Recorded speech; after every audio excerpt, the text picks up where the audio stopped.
दुलाराय बर' फरायसा आफादनि सायाव गावनि हान्जानि एबा गावनि मुलाम्फानि थाखाय एबसुखौ सोंखारिनाय बा एबसुखौ क्रिटिसाइज खालामनायनिफ्राय गोजानाव थानांगौ होननानै जों बिथांखौ माने हुमखि होयो। दिनैनि समाव जोंनि बर'नि माहारियारि आफाद एबसुआ सिदायै खुलायै राजनितिक दोलोखौ हेफाजाब होनायखौ जोङो नुनो मोनदों। मिडियाफोरनि गेजेरजों बिथांमोनानो रोखायै फोरमायनानै होदों बिथांमोना NDA खौ सापर्ट खालामगोन होननानै। दायो बेबायदि सापर्ट खालामनायखौ नुनानै दिनै बेरेखा दोलोनि बिजाथिफोरा एबा बेरेखा दोलोनि माखासे दैदेनगिरिफ्रा दिनै एबसुखौ सोंखारिनाय रावजों दिनै रायदों बेबायदि राजनितिक दोलोखौ सापर्ट खालामनायनि थाखाय। दिनै जोङो मोनथिगौ राजनितिक होनोब्ला बेवहाय बेरेखा दोलोनि गेजेराव बखिलायनाय सोंखारिज्लायनाया बेयो थाखायो। नाथाय बेवहाय एबसुआ हाबदेरनानै बिथांमोनाबो बखिजादों, सोंखारि जादों, रायजादों। जुदि राजनितिकआव आगान होबायब्ला बेबायदि बखि जानाया स्वाभाबिकखा, बेखौ जोङो जेबो साननो नाङा। नाथाय एबसुआ दिनै बेबायदि बखिनाय एबा सोंखारिनायखौ नुनानै बिथांमोना सहायनो हायाखै। जायनि जाहोनाव बिथांमोना सासेनि उनाव सासे फिनजाथाय होनायखौ जोङो नुनो मोनदों। BPFनि सासे दैदेनगिरि कास्टम बसुमतारिया दिनै एबसुखौहाय बर'नि माहारियारि आफाद नंलिया होननानै दिनै बुंदों आरो NDAनि सासे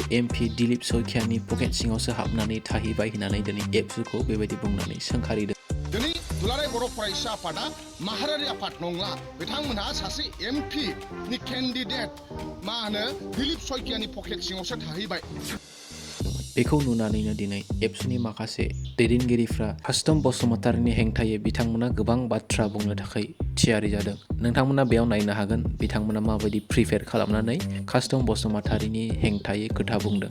जेब्ला एबसुनि प्रेसिडेन्ट दिपेन बर' सारा NDAनि बिजाथिखौ सापर्ट खालामनो एबा हेफाजाब खालामनो थाखाय ओंखारबोदों, बे समावहाय दिनै BPFनि माखासे दैदेनगिरिफोरजों लोगोसे गासैबो सापर्ट खालामग्राफोरा दिनै एबसुनि जि दिपेन बर' सारनि मोनसे भिडिअ बेयाव थांनानै गोबां गाज्रि कमेन्ट होदों होननानै दिनै बे वाट्सएपनि मेसेजाव जोङो नायोब्ला जोङो नुनो मोनो।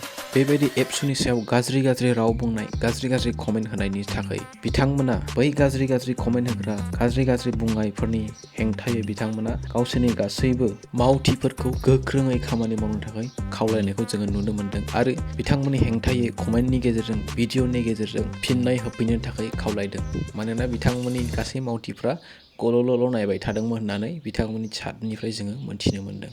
बेबायदि मेसेजआ भाइरेल जाखांनायनि उननिफ्रायनो जोङो नुनो मोनदों माखासे निउस मिडियाफ्राव माखासे एबसुनि मावग्राफ्रा, माखासे एबसुनि नेहाथारि जिल्लानि दैदेनगिरिफोर बिथांमोना कास्टम बसुमतारिनि सायाव मोनसे धमखि होनाय भिडिअ लानानै बिथांमोना फैदों आरो बेबायदि गाज्रि एबसुखौ बुंग्राफोरखौ बिथांमोना रायनायखौ जोङो नुनो मोनदों। नोंथांमोना बेयाव नायनो हागोन। दुलाराय बर' फरायसा आफादनि आफादगिरिखौ आरजाथावै बाथ्रा बुंनो बा गाज्रि बाथ्रा बुंनो सोर बिलाय? दा नोंथाङा जुदि राजखान्थि खालामनो फैदोंब्ला, जोंनि बिटिआरआव राजखान्थि खालामनो फैदोंब्ला नोंथाङा मोजाङै खालाम। नाथाय सोरनिबा बा बर' हारिनि सिनस्रि दुलाराय बर' फरायसा आफादनि आफादगिरि बा दुलाराय बर' फरायसा आफादखौ सोंखारिनाया नोंथांनि मोजां जायाखै आरो नोंथाङा बेखौ मानिना लानांगोन। दुलाराय बर' फरायसा आफादा जेब्लायबो हारिनि थाखाय खामानि मावो। आरोबाव उदालगुरि दख'रा दुलाराय बर' फरायसा आफादा कास्टम बसुमतारिनि सायाव गोख्रों फिनजाथाय होदों। लोगोसे चिरां जिल्लानि दुलाराय बर' फरायसा आफादाबो गोख्रों फिनजाथाय होनायखौ जोङो नुनो मोनदों।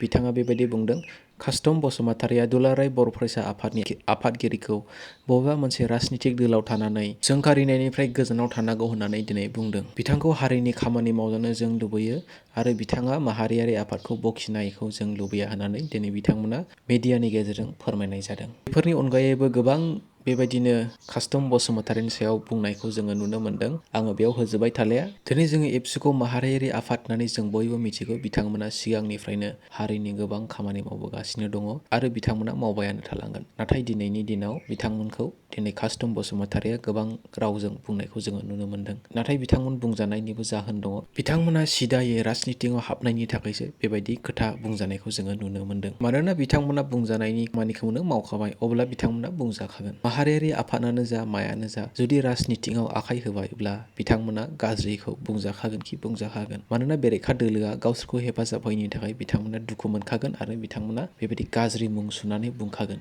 आं सानो बेबायदि माहारियारि आफाद, हारिनि खामानि मावग्राफ्रा राजनितिकजों लोब्बा लायैआनो गाहामसिन। मानोना राजनितिकआव आखाइ होयोब्ला बैफोरबायदि आफादफोरखौ आलादा नोजोरजों बयबो नायखागोन। एसेनोसै लोगोफोर, दिनैनि थाखाय भिडिअखौ बेयावनो दोनथ'नाय जाबाय। जुदि नोंथांमोना भिडिअखौ मोजां मोनदोंब्ला लाइक आरो शेयार खालामब्लानो जाबाय। Thank you for वाचिं।